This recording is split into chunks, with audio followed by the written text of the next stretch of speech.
All right, hello everybody. Welcome to episode 495 Talking Buffalo podcast, part of the Blue Wire Network. Today is Friday, October 21st. Thank you everyone for locking in. It is our casual Friday episode. That means I got to get used to saying this now as always, because it will be hopefully for a while anyway. As always, my man Aaron Quinn from Cover One. What's going on, dude? How you doing? What's happening, my man? Looking forward to it. So I have like a very strict in-season week and habits, how things go. And obviously the bye week, it switches up a little bit. But this is a nice addition because I tell my wife all the time, leading up, we record our show on Wednesday nights. And when leading up to that on Wednesday nights, so much anxiety because so much work goes into it in the week, and then having to go through and do it live and do all that show. And so usually Thursday, I'm just like kind of exhausted. So this is nice though to get to chat with you. And this is, like you said, it's more for a casual Friday. And so it is a more casual conversation. So it's nice to have a little bit more laid back after all the work that goes in early in the week to get the show out. It is. It's a little bit, at least for me anyway, I can only speak for myself. It's also a little bit different because, again, I've been doing this now for close to 5 years, and Right. all my episodes are always taped in the afternoon or at night, and we're doing this 9:30 a.m. on Thursdays to drop. This is my time, dude. This is I can tell yeah. you got that. You probably wake up with instant energy. Well, kids, you get going. Usually my kids have been sick-ish this week. I feel like everyone that has little kids probably understands that your kids are like just coughing all the time, and they're up at night in my bed taking medicine. Luckily, I have a saint for a wife who mostly just deals with the kids. They don't actually want anything to do with me at that period of time anyway. And so, but it's still hard on everybody. So getting everyone up and going, but they're out of the house. And that's what matters when you're a stay-at-home dad. Is this is my time to shine, man. I get this hour and a half to myself, and this is a good way to spend it talking Bills. Normally I'm doing dishes or something like that, Pat. So I'm glad you killed some time. I love talking Bills, man. You know me. I can't help it. Talking anything with you, man. It's funny because one of the big debates we have in Buffalo with people, whether it's Twitter, Facebook, in person, whatever, it's always about fall versus summer. A lot of people, fall's elite season, elite, blah, blah, blah, this and that. You know what fall is now that I know, and this isn't even debatable. It's get sick season.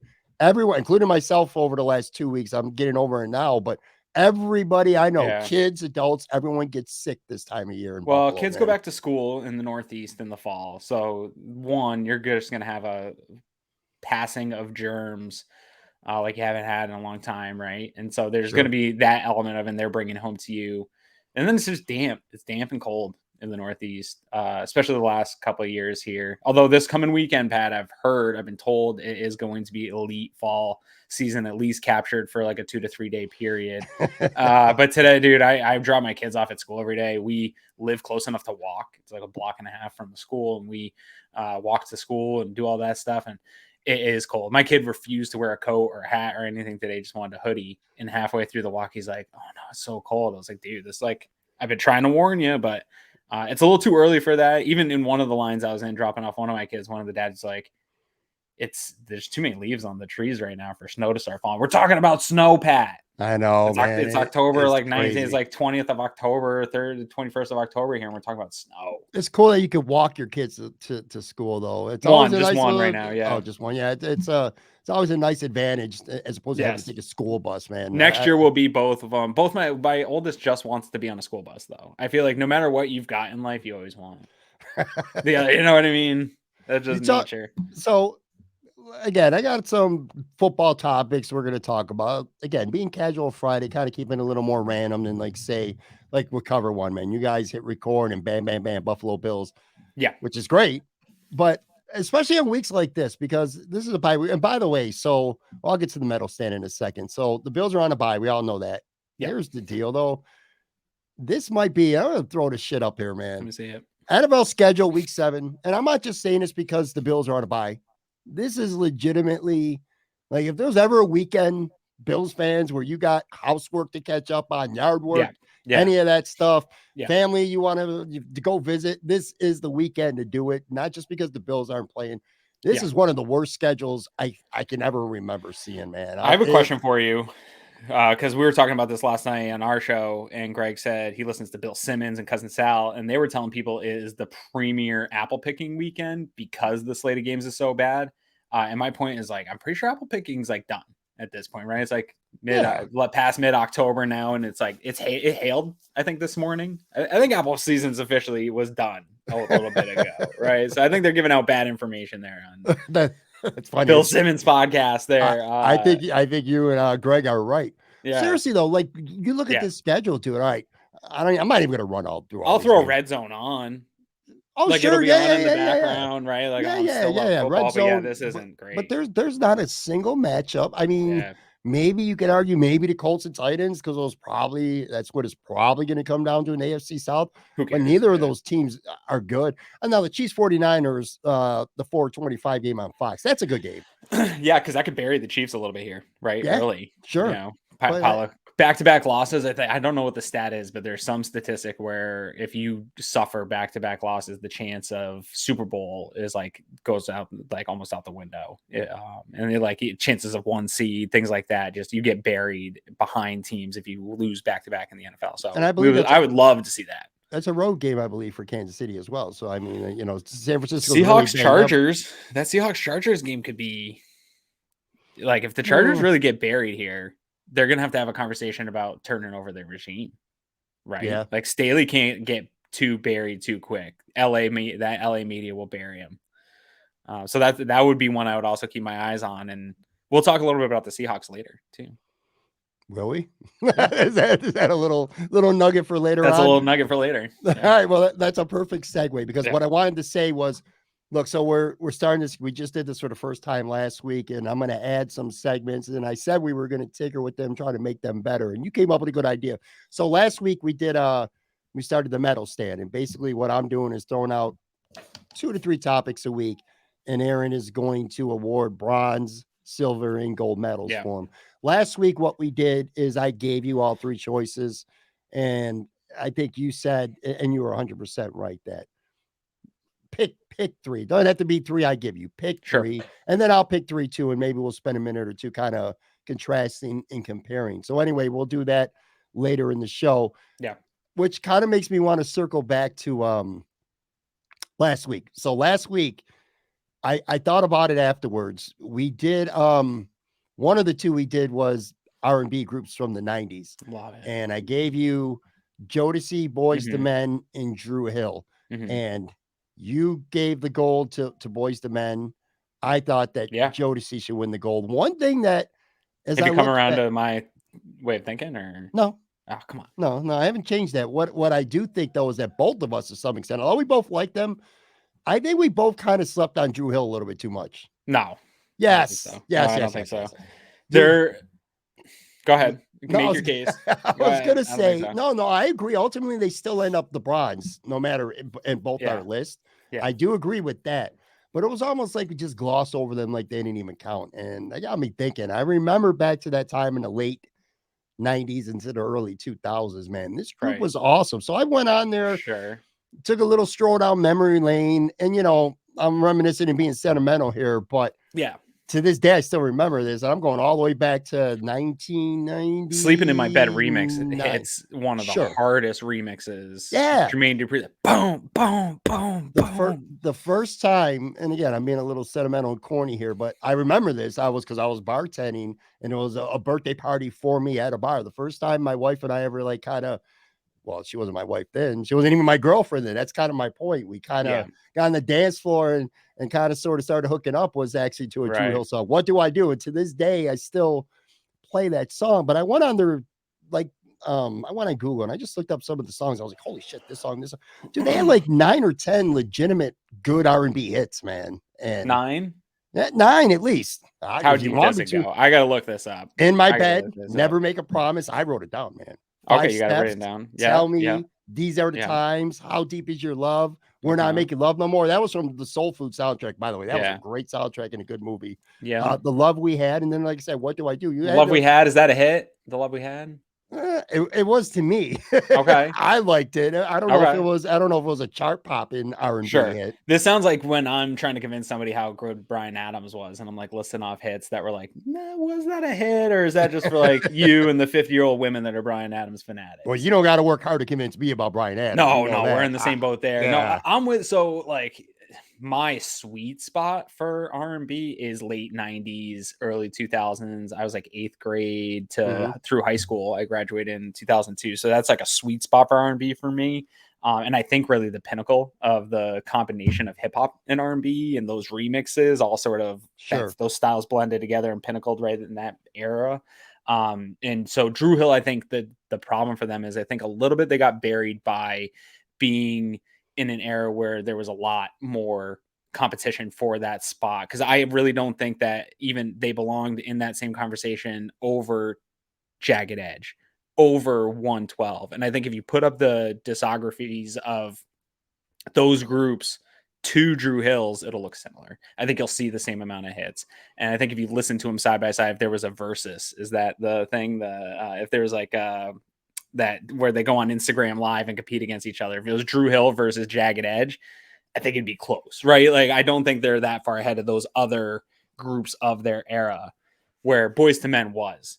I think Jodeci, what my argument with you on Jodeci was, I don't think they had the amount of work in their collection, but the small amount of work they did was revolutionary in R&B at the time, right? I look, Boyz II Men is like the casual Bills fan. Everybody loves the Buffalo Bills. You know what I'm saying? Jodeci's the more hardcore fan. Like you might say, oh, you might hear a Bills fan, I love the Bills, and then you say, all right, name me 3 players, and you can't. Which is fine. You know, some people just want to put the Bills gear on and cheer for them on Sunday, and that's cool. The hardcore fans know the players and know the situations. That's kind of your Jodeci. You know what I mean? Like R&B lovers love Jodeci, whereas maybe just the casual R&B fan, to them, it was just real quick and easy, Boyz II Men. Well, Jodeci was the first, like, Boyz II Men had some of the like real cookie cutter hip hop sound into their R&B, which was fun. Motown Philly, like it had some of that New Jack sort of R&B sound to it.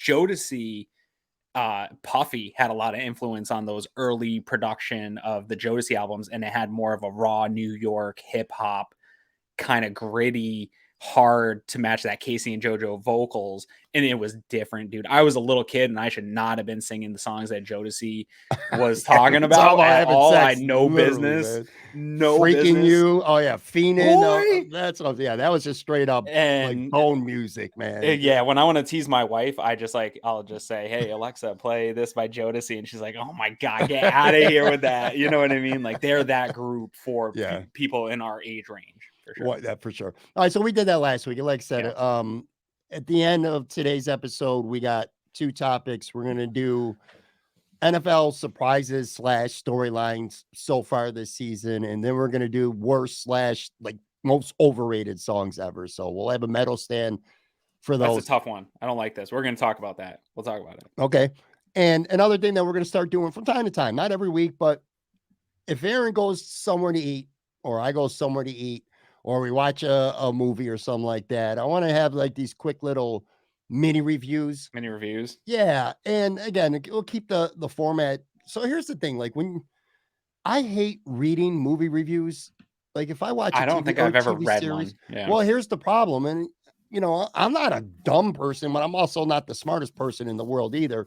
And the problem I've come to find with a lot of reviews, like for movies and TV shows and series and stuff like that, and sometimes food places, is they're written in a way that's almost hard for the average person to be able to comprehend what they're even saying. You know, like I don't know, like a Roger Ebert review is really hard to decipher. I don't even know what the hell he's talking about. Half of the reviews. So I like, and movies are probably a little easier. Restaurant reviews are all rubbish, in my opinion. I worked in the industry for 10 years, and we had guys come in to review us. And I'll tell you right now, everybody just like dolls everything up, puts up to the T's. They know this guy's coming in. They pamper him. Restaurant reviewers probably have one of the best, especially in like small areas. Like I was in Portland, Maine area.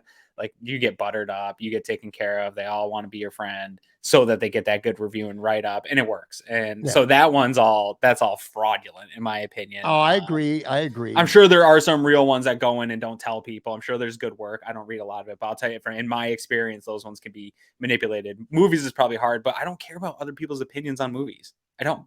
I don't care about other people's opinions on anything when it comes to movies. Yeah, if we're picking opinions, I'm going with mine. Or food. All I care about is hearing my own voice. Yeah.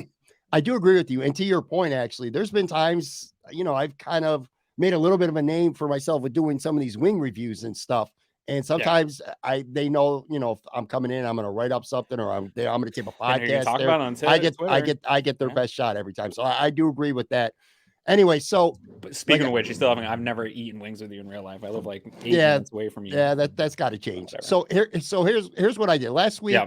I went to Allentown Pizza, which is called now Josh Allentown Pizza. Sure. Yeah. And I got a steak hoagie. My wife works downtown. She knows, she knows. Hoagie is a grinder sandwich sub.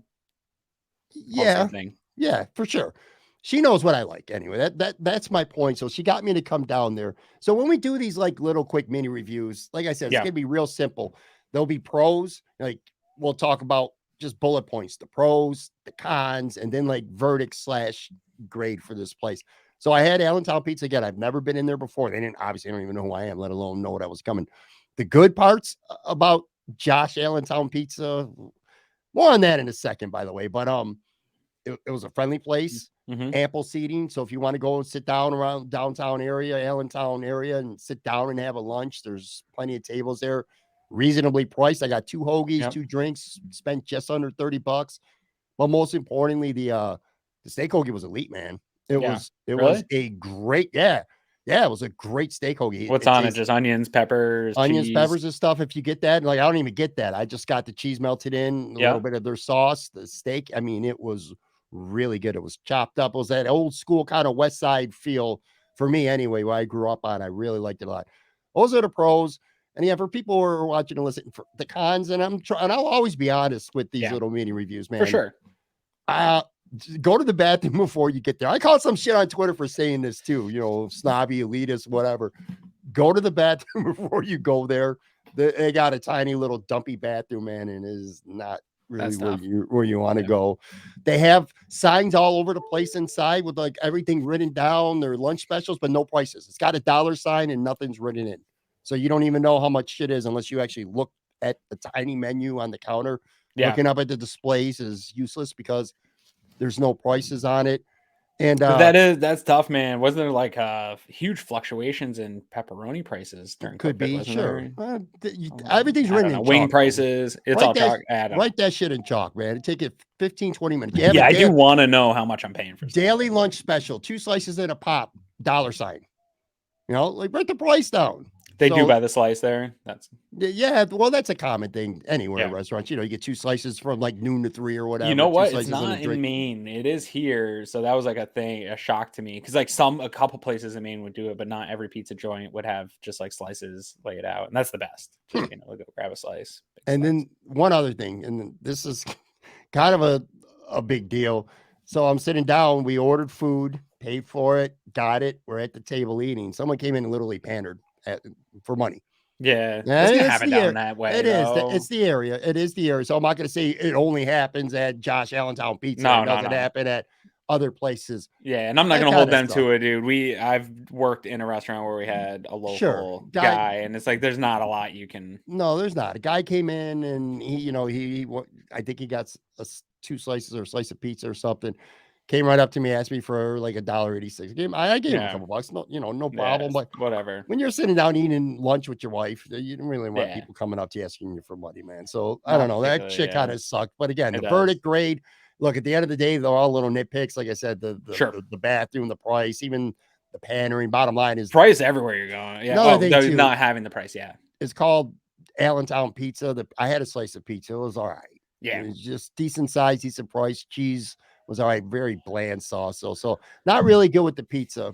But at the end of the day, what matters was I went there for a steak hoagie. And I'm telling you, there's not many good steak that I've had in Buffalo that's better. So I'd give it like a B+, A- just for the steak hoagie alone. Like I said, everything else is kind of probably common with the area if you're going to be downtown and whatever. But nice place, man. Really, really cool people. Really nice people. Honestly, I am almost never downtown. Like I don't leave the suburbs all that much. Stay-at-home dad, I'm kind of just at home base, right? So I don't get down there a whole lot. I went to Paula's this weekend. Paula's Donuts. Does that count? Yeah. It's right around the corner here. There's one right around the corner for me too. Yeah, I went there.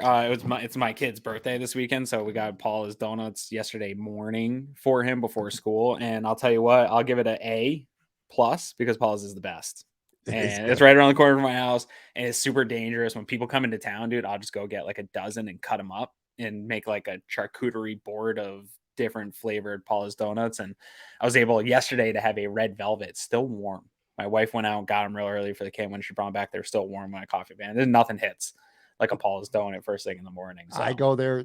Southgate Plaza is basically around the corner for me. I go there yeah, once or twice a month, and it's ironic because I don't think Jordan Poyer lives around here, but I've seen him there twice now at it's Paula's that Donuts. spot, dude. And I don't know. I know I've heard there's other really good donut spots in the area, but that's got to be tough business competing with Paula's because it's real close to my house. But even if it wasn't that close, I feel like it would be worth the drive. For we don't go out and get them a lot, but if we're gonna go get donuts, my wife was even like, "Do you want Dunkin' Donuts or Tim's or Paula's?" I was like, "Girl, if you're going out, like go get Paula's. Like, come No, on, if you're treat gonna get ourselves." if you're Yeah, getting donuts and stuff, Paula's is worth the wait, and yeah. there's usually is a wait in Honestly, there the to give one you one. on up here in the North Towns over on Sheridan, there's a little bit of a line, but they move quick, man. That line snakes through quick. Like I've never had a bad wait. Twitter helps a little bit too. Twitter's good in the morning. So, Sure. Um, anyways, all right, let's kind of turn our attention to last weekend. And we're not really going to talk about the game. That's definitely old news by now. I may have, a little bit of recency bias when it comes to the Bills versus Kansas City this year okay, versus last year, but I feel like this year's regular season win in Kansas City meant more than last year. I want to get your opinion on this, and I'll give you my reason.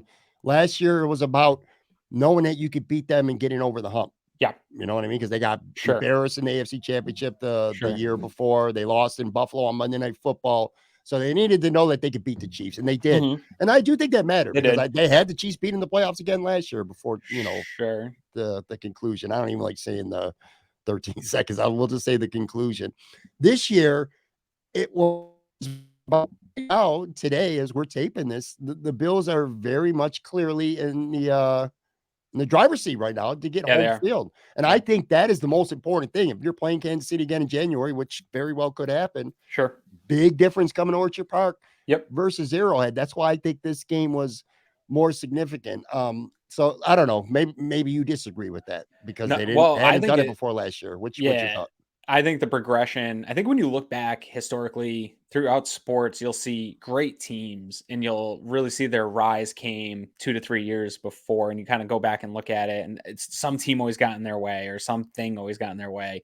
And for the Bills, it's been Kansas City. And I think you can see the progression over the last 3 years, right? You had the COVID year where they get to the AFC Championship game.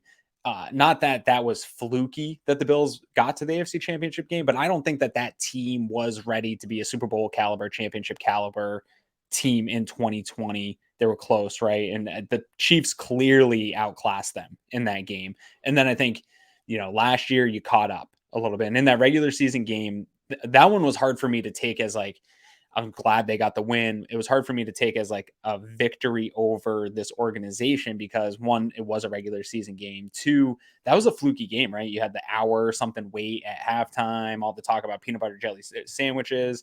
You had the kind of fluky pick that bounced off, and Hyde took that one. Greg Rousseau had Greg knocked Rousseau down had the one and pick. Yeah, like, not that those don't matter and you can't take that away. And the Bills still won that game, but it didn't feel like necessarily the Bills were better after that win. It was like, okay, well, like we caught them on a fluky night and we can get them.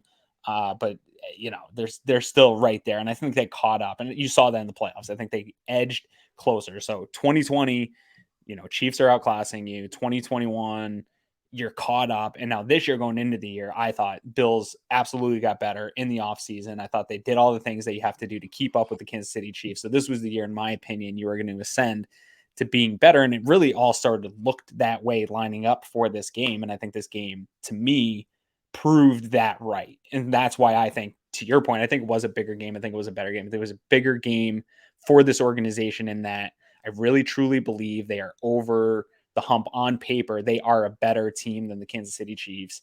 I think in neutral situation, they proved that. And now it's going to come, this is why I said revenge didn't happen this past weekend. None of that stuff. The payback didn't happen yet. That's going to be the Bills getting to a Super Bowl is going to be revenge on 13 seconds, all those things. This game was taking care of business, to your point. Getting that 1 seed is so important to that final goal and to ultimately getting revenge, whether it's against Kansas City or not.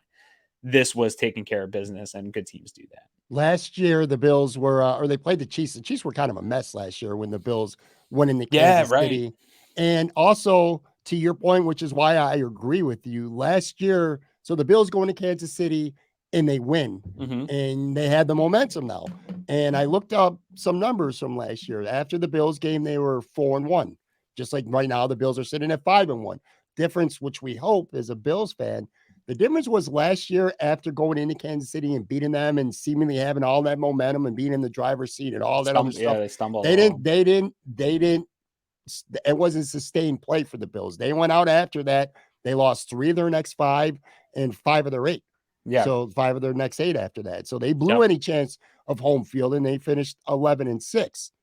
To your point, I think the Bills on paper are a much better football team right now. I think the Bills on paper are a better football team than the Kansas City Chiefs, and they go out this year. I'll go a step further on that take, Pat, and you might want to cut this one up. I think the Bills on paper are historically good, maybe top 10. I think potentially on paper could be if they keep up at the pace that they're at. We could be talking. If this team does all the things that they're set up to do and that Vegas has them set to do, winning the Super Bowl, Josh Allen being the MVP, McDermott being coach of the year, maybe going 15-2 type season.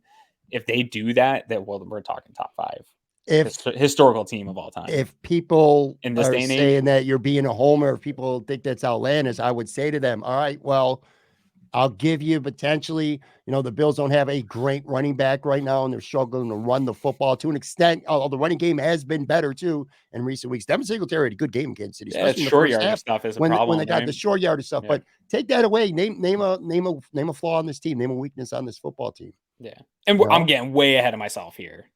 I'm just saying if it all works you said out on the paper, way, you said on paper. There's a big difference between being great on paper and going out. And if they achieve the things that they're set out to achieve, right? When you look ahead at the schedule, Greg and I both, we're both looking ahead and doing our predictions yesterday, and kind of we're both in the, hey, this is like 14-15 win potential here shaping up over the next 11 games.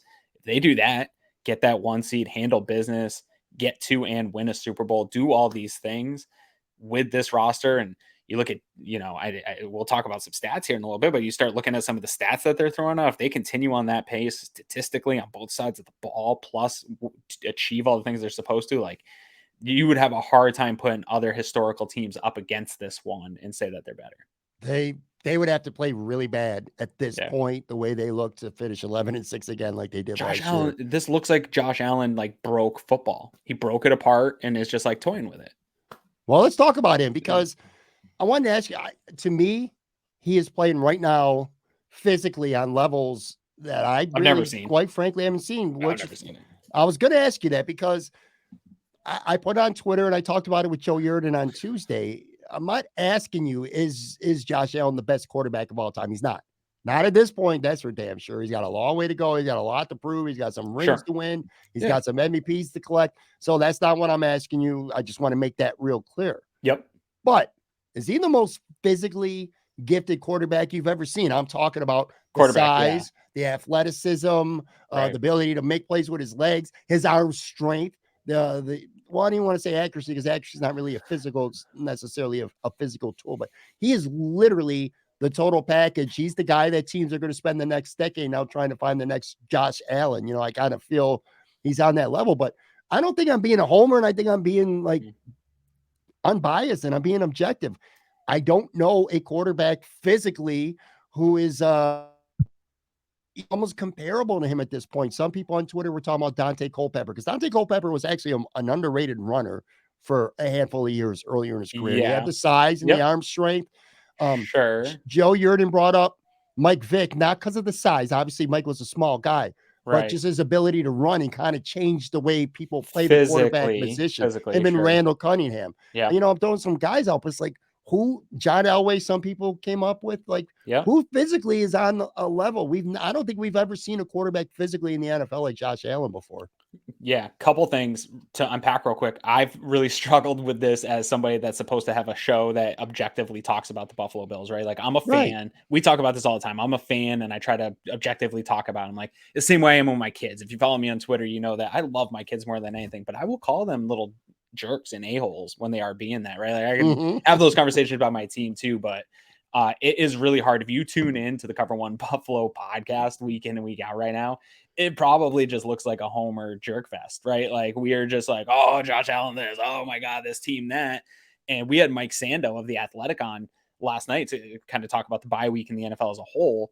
And we're having this conversation with him. Like, it's hard for me to not sound like a homer when you're talking about this team and you have stats in front of you and all these lists of things. And it just looks so fantastic. And Josh Allen is really the ultimate part of this conversation and why we're talking about this team in that way. And we just sound like homers. You're right, Pat. It's hard not to sound like that with him. He is, to me, growing up, Sports Illustrated kids, Sports Illustrated would always have these segments where they put together like the perfect basketball player, the perfect football player, whatever. And they would have like the cutout of Vic's legs and Brett Favre's arm and Peyton Manning's brain and all these things. And somebody actually did it in real life, and it was the Allens. And then they birthed us Josh Allen, and the Buffalo Bills got a hold of him and perfected it into what we have now, which is just this cyborg monster at quarterback. So you're right. I think physically, I think the people you talked about set some of the precedent for what can be done at the quarterback position, but he is doing it at the levels that they did and better in terms of running the ball, presenting his physical gifts on the field in that way. But he has the better arm. Like, you made the comparison to Randall Cunningham or Cole Pepper even. Those guys had big arms and they did have arm talent, but Josh Allen, like, a lot of people want to make the comparison to Cam Newton about Josh Allen just in terms of the physical presence that he has. I can see why you do that, but what I have seen, I don't think, and then people also try to make that comparison that he's going to age the same as Cam Newton if he takes that toll. But I've seen Josh Allen lead long, sustained drives. Like, this year, we're seeing the long 98-yard bombs and these big plays and then getting explosives. But in the past couple of years, we have seen them be able to go down, pick you apart in the long, sustained manner. So I have more confidence that Josh is going to be able to do that with his arm talent later and with his brain. You see him being able to progress through plays. So it's more than just the physical tools. He's also elite in the ways that some of these other guys are elite. He and Patrick Mahomes seem to have figured out the game, and it's slowed down. Like, defenses are scrambling to either throw two safeties up or blitz. Like, they're throwing the kitchen sink at these guys to try to find something that will slow them down. And so they've got the full package. The sky's the limit for both of them. I think when all's said and done, it'll be Patrick Mahomes and Josh Allen at the top of every single record over the next 10 years. And it won't even be close.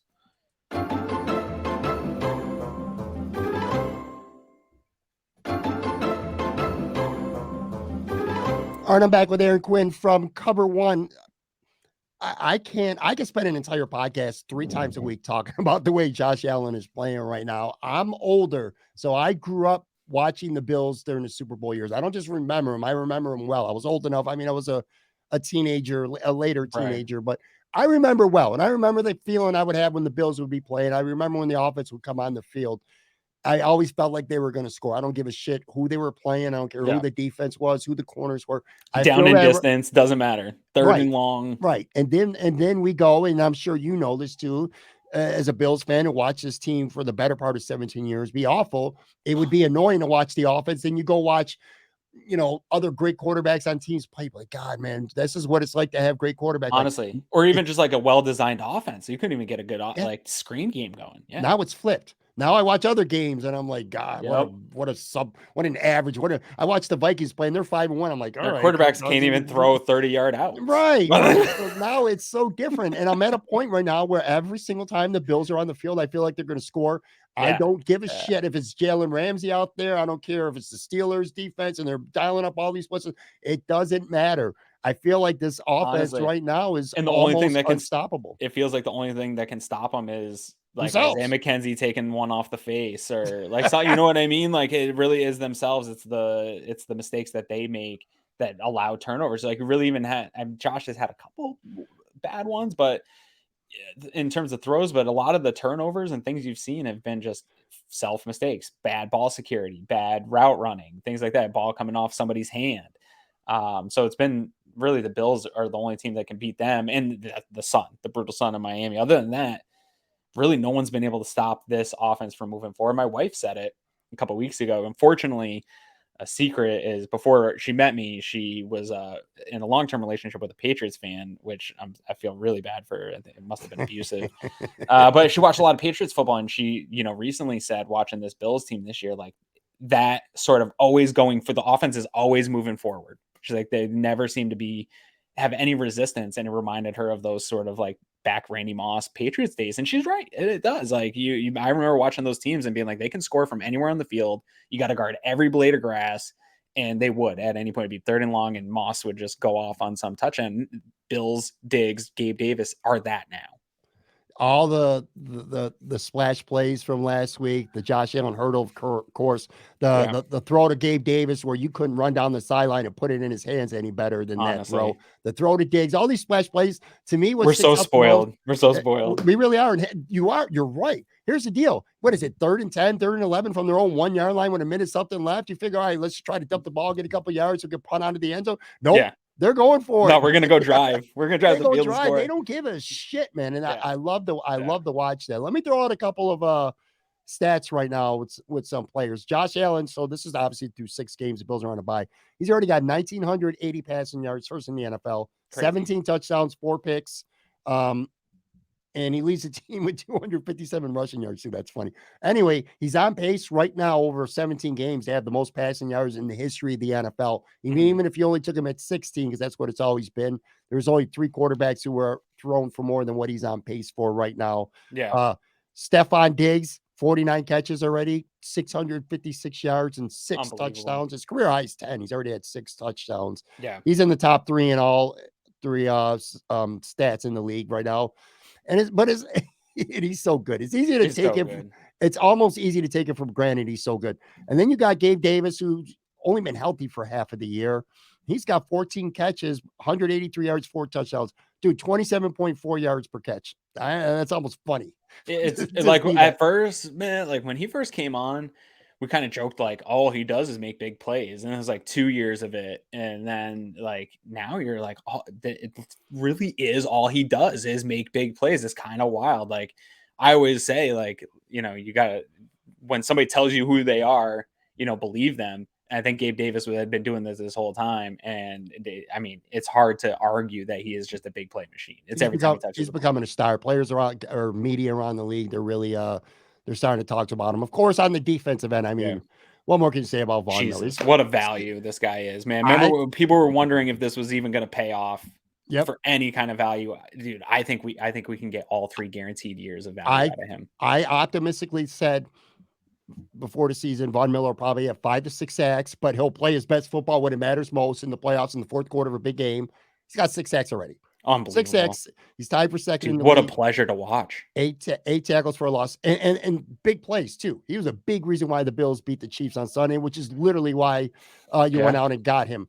A guy who's going under the radar in part because of so many star players, including Von Miller. Greg Rousseau's got 4 sacks in 6 games, and he's got 5 tackles for a loss too. So yeah, you know who else is going under the radar? Daquan Jones. Yeah, Daquan Jones is like. Greg brought him up as one of the best players. I don't believe in PFF grades at all, but there are some statistics where it takes like win rate versus double rate, and he's up there with like Aaron Donald. Like he is playing elite football, and some of that is the gravity that Von Miller pulls. Some of that is the gravity that the other star players in that front 7, a group pull. But the unit as a whole, what Brandon Beane has put together in that front 7, really in that secondary holding up too without Micah Hyde and Trey White at this point in the season through a gauntlet that you just went through, man. Kudos to what they've been able to put together. But yeah, Jones needs some flowers here halfway through the season. What a pickup. And the ripple effect of having a true 1-tech that's playing at an elite level, when you add a Von Miller, when you have a Ed Oliver coming back, just look at the linebacker play of Milano and Edmonds. They have both, in my opinion, taken a big step forward, and I think it's kudos. That's a hats off to Jones as well. Yeah, I agree 100%. And then you got Jordan Poyer, who's got 4 picks in 4 games. He won the ball. He's the biggest reason why the Bills won in Baltimore. So, it's just a bunch of stars, and they're playing like a bunch of stars. A few Yes, small concerning things is going into the bye. Injuries, obviously, they've been every an team's got issue. flaws, yeah. But Exactly. even their flaws, man, like Damar Hamlin, this is a guy that I've been pounding the table for in terms of I think that that's a good floor to have for your backup safety. And a lot of Sure. people have concerns on him. I think he's looked pretty good. Like even their flaws and problems would be having Kyrie Elam and Christian Benford, but that's held up, right? Like every time they have some major flaw, this organization seems to be able to sort of hide those weaknesses. Right. I agree, man. And look, no team's perfect. Injuries have been a problem, but they're getting healthier. Yeah. They're going Short to yard, stumble. They're going to lose some of these sure. games that we're going to be pissed about. Short yardage running has been an issue. Although I've been waiting for it all year. They said, fuck this. Josh Allen quarterback sneak on if it's third or fourth and I less than a love it with yard. Gabe Davis Yeah, pushing Gabe him. Davis pushing him. So hopefully that won't be an issue going forward. And Yeah. then they've been prone to like these self-inflicted wounds. The Rams game, they turned the ball over 4 times. Didn't matter because they And just some in the red outclassed zone them. too. Just like that's Yeah. the ones that kill me. 0 for 3 against Kansas City in the red zone. You know, Yeah. that That was a weird start to that game. That was the first time in the NFL history that both teams started their drives with turnovers in the red zone. Yeah. Yeah. Like they both marched down and turned the ball over. That Crazy. was a lot of that had to do with Isaiah McKenzie, though. The mistake with the fumble on the option play, and Pat, then I he try not to tripped over his own feet in the end zone on 4th down. So that probably I cost don't him like at to least 10 bury points. players, Pat, but he's made. I'm having a hard time. He's gonna find me in his mentions and stuff, or not in his mentions. He's gonna look me up on Twitter. I like Isaiah. He's a likable dude, but I want to see more Khalil Shakir. Yeah, here's a stat from Next Gen Stats. Isaiah Let's see it. McKenzie ran 23 routes Sunday to Khalil Shakir's 8. McKenzie Yeah. played 37 snaps at Shakir's 15. McKenzie saw 5 targets at Shakir's 2, but Shakir finished with more receiving yards, 14 and 9. So it was 5 targets for McKenzie, and he had 9 yards receiving against the Chiefs. That's kind of McKenzie, though. Like, there's this idea about Isaiah McKenzie, in my opinion, that he's a player that I don't think that he is, which is like every time he touches the ball, he does something special with it. And I think he has the speed to do it. Sure. He has the talent to do that. You see it pop. But I think more consistently than not, it's underwhelming and there's mistakes baked in. And so that my thing is the return on investment is never seeming to be enough.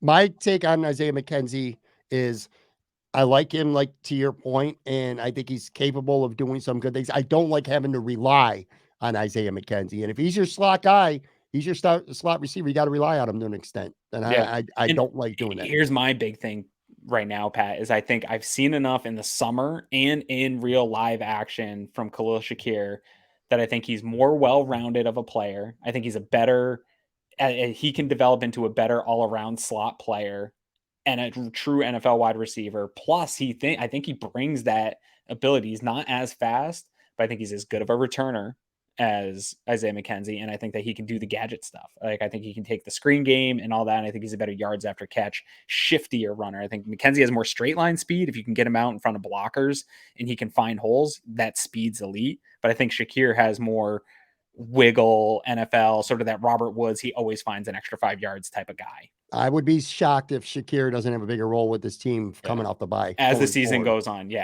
Honestly, I said it on our show, and I think that it's one of my better takes lately is that this next month we still have a mini slot competition over the next month because the clock's ticking. Odell Beckham's about to get healthy over the next month, probably late November here around Thanksgiving, maybe early December. So you're going to see a battle in the slot play out real time in real games between Isaiah McKenzie and Khalil Shakir. And I'm interested to see. My belief is that over this month, over this next stretch of games, you'll start to see that shift in snap count. I think Khalil Shakir is going to do the things that are going to make it hard for the coaches to take him off the field. Could be. Next week, I want to spend more time talking about Odell Beckham Jr. for sure. I do want to bring up Christian McCaffrey real quick. Then I want to finish up with our medal stuff. Yep. So there was an article in The Athletic, and I read it yesterday. Okay. Regarding Christian McCaffrey. And the premise was the 4 or 5 teams that were interested in trading for him, whoever covered the beat for that team, for The Athletic, would submit trade proposals to a guy who ultimately would accept them or reject them. We all know that Christian McCaffrey, at least reports say that the Bills are at least sniffing around. I kind of feel like they're monitoring the market and they're not going to do anything nuts. But anyway, Joe B obviously covers the Bills for The Athletic. Right. And he submitted 2 proposals. I wanted to get your thoughts on these Okay. quickly. So there were 2 of them. One involved trading Zach Moss, a 2023 second round pick, and a 2024 fourth round pick. The other one had him trading James Cook, a 2023 third round pick, and a 2024 fourth round pick. The difference being it would either be Moss in next year's second or Cook in next year's third, and then a fourth 2 years from now. So Those Moss in a second in 2023, and then a fourth in the next year in 2024, or Cook in a third rounder this coming year, and then a fourth in 2 years. So Cook a third and a fourth, or Moss a second. I'm not trading Cook. I'm not trading Cook. Yeah, no, I don't want to get rid of that investment now. That doesn't make sense to me. I'd be willing to move from Moss. I don't want to move a second for McCaffrey. I like the idea of Adam McCaffrey. To me, the intrigue of Adam McCaffrey is this conversation we're talking about the slot. If you can't solidify the slot over the next month and say Odell signs with the Rams or somebody throws him money that he's looking for over come to Buffalo and there's not a lot of slot options, that then I want McCaffrey. I think he comes in and he's immediately your third best wide receiver, maybe second best wide receiver on the team. He's a legitimate wide receiving option in the NFL. So I would do that, and kind of in the same mindset of an Odell. I don't think that's a long-term answer. So I want to keep Cook. I'm cool to move Moss, but yeah, if it requires a second round pick, I don't know, man. We've got some tough decisions to make here. I don't know that Gabe Davis is going to be able to be in the plan. I think they're going to be able to get a lot of stuff done of keeping some guys around, but some of these dudes, especially over this next 11 games where stats are going to get inflated, values are going to increase to points where it's just not going to make sense for the Bills. And people are going to either go get a bag or keep chasing rings. And so they're going to need those picks to fill holes. If you're losing to Gabe Davis, I want that second round pick because I want to keep drafting linemen. I want to keep filling that wide receiver room with talent, get this cornerback room filled with talent, all those things. So I don't know, man. I don't know how much McCaffrey moves the needle. I'd have to look up this. Sometimes they have those stats of how many expected wins a guy would add. I don't love the idea right now of moving that second, but I'll move Moss and a bunch of other picks. Well, of course you'd move Moss. Trades are hard. That's the problem. Trades are hard. I want value. They want value, right? I want to make sure I say this right. I don't not want Christian McCaffrey, but I don't want to give up valuable draft picks exactly for what. If you first of all, I like guarantee me a Super Bowl today, Pat, I would throw that second round pick and not even blink. Sure. And again, I look at the Rams. The Rams gave away all their picks and then it paid off. They won a Super Bowl, whatever. Yeah. I want the draft picks. I want to spend the money retaining the core. Gabe Davis, Ed Oliver, maybe Tremaine Edmonds. If we get a McCaffrey or an Odell or some other big name, are the Bills a super team? If they get everybody just gonna be they're borderline a super team right now, man. Yeah, but they're a natural super team, right? They've built that. Yeah, if they go get Beckham, yes. Because there's teams that need Beckham more. And again, we'll talk more about this next week. There's definitely teams that need Beckham more than the Bills. It's the Bills a massive luxury to just add more gas to this offense. The Bills could use Beckham, but they don't need him. The Bills could use McCaffrey, but they don't need him. Yeah. You know how many times is he really going to run the ball? 12, 13 times? He's still going to sling the ball to Diggs and the Davis and the Dawson Knox. What and a world shit anyway. And I like James Cook. I still like James Cook. He's just don't expect much from him right now. Yeah. Anyway, all right. So here's what we're gonna do. End with our medal stand here, and we're gonna do 2 topics. We gotta get running. Yep. So we're gonna do. We'll go first. Well, we'll save 4 songs actually for last. Let's do surprising 2022 NFL storyline. So again, format's gonna be you award a bronze, then you award a silver, and then you award a gold medal. That's what the medal stand literally is. So go ahead, man. All right. So my bronze is that I think maybe Aaron Rodgers and Tom Brady stink. Okay. The time is finally caught up with them, or their organizations are so flawed that it's finally showing their age. Something's going on where we're talking only about Patrick Mahomes and Josh Allen, and where nobody's even got Brady or Aaron Rodgers really on their mind, especially going into this bye week game. Like people will try to fluff it up, but I don't think any NFL fan feels like excitement of Allen versus Rodgers right now. Agreed. So that's a weird one to me because I expected that to still be sort of at that elite level that they were all kind of hanging in the elite tier, but we haven't seen that play from those two. So that's a surprise to me. The New York Giants, the New York Football Giants, Brian Dable, Joe Shane, and the quick culture turnaround and them like believing in Saquon Barkley. Like this, what a story for the NFL. I think this is good for football when big markets like this, like if Chicago was good, that'd be good for football. I say this about basketball all the time. When your big cities are good, it is good for the sport. And so I'm happy that the Giants have something to be excited about. So that's your silver. That's my silver. And the number one story, in my opinion, surprise story in the NFL is, and I love this one because it's almost petty, is Geno Smith is good and Russell Wilson sucks. Right? Like I like it. Yeah. Nobody even gave a thought to Geno Smith and the Seattle Seahawks at all, not even on our radar. And everybody hyped up the Denver Broncos and Russ going there and that this AFC West was going to just blow the NFL by storm. And you automatically put Russ on this team and they're a Super Bowl contender. And nobody thought about Seattle at all. And it absolutely is flipped on its side. And Broncos look like a dumpster fire right now. And Seattle Seahawks look like good for them. Everybody's kind of pulling from it. And I hate Pete Carroll. And I'm thinking like good for him because Russ seems like a corny dude who's kind of a dick. He won't even like take phone calls from his teammates.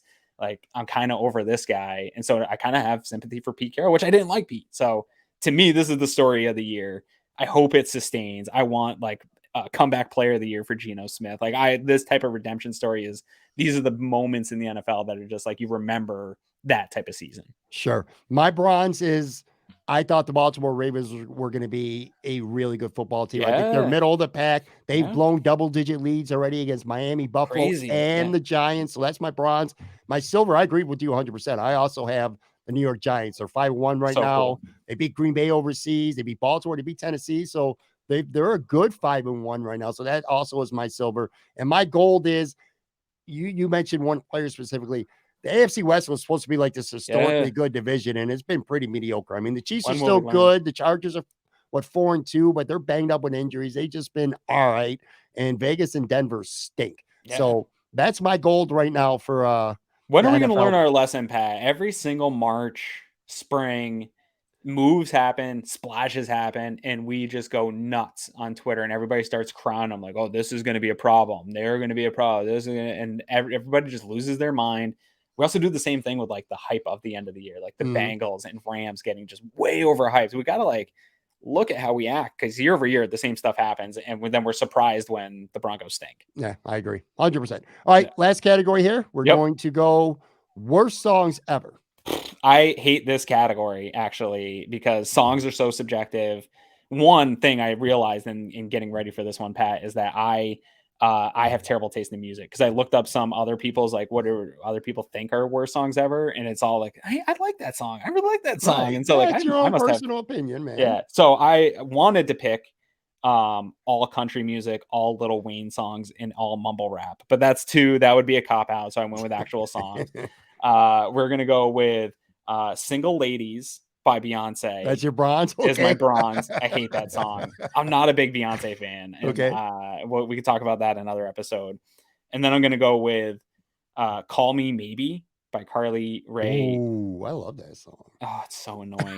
Here's the thing. A lot of bad songs are super catchy. So you'll catch me singing bad songs because I hate myself for it. I agree. The worst one, in my opinion, and this might be from years of spending time in bowling alleys in Maine on Friday and Saturday nights at karaoke, is Amazed by Lone Star. Lone Star? I hate that goddamn song, dude. It is so twangy and everything I hate about country music. Like if Brian McKnight is singing that song, sweet, give it to me all day. It's a love song. I love that kind of stuff, but Amazed by Lone Star drives me absolutely nuts and way overdone at karaoke. None of you sound good singing it. I just want everyone to know you all sound like trash singing this song. I love that you said that.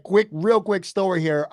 My wife was a singer and she did some country music. Although she's not really a country music fan per se, but she was a good country music singer. She actually recorded with the drummer, and his name was Keith Rainwater from Lone Star. His mother wrote a song. She went to Nashville and did some recording, and she was in part of a concert at like one of those Taste of Country. I forgot what they were called, the contest, but she actually sang them when Lone Star was a headliner and met those guys. Yeah, that song sucks. I agree with you, by the way. My Bronze. And these are a lot. Some of these have to do with karaoke, by the way. I've been around karaoke. I've been exposed to way too much karaoke in my life. It ruins a lot of songs. Yeah, My Bronze, and they're popular songs. Paradise by the Dashboard Light by Meatloaf. Absolutely fucking hate that song. It drives me crazy. Rest in peace, Meatloaf. About it. Can't stand that song. So that's my Bronze. My Silver, which could very well be my gold. This is almost a tie. Picture by Kid Rock and Sheryl Crow. That song sucks. I hate that song with such a passion, and people. It's catchy though. It is one of those ones that just once it's on the radio and just rips inside your head. People actually take money out of their pockets and put it in the jukebox to play fucking Kid Rock and Sheryl Crow Picture. Hate that song. And then my gold one, again, this is partially because of karaoke, and I just absolutely hate the song in general. Love Shack by the B-52s. Oh God, yeah. Worst song of all time.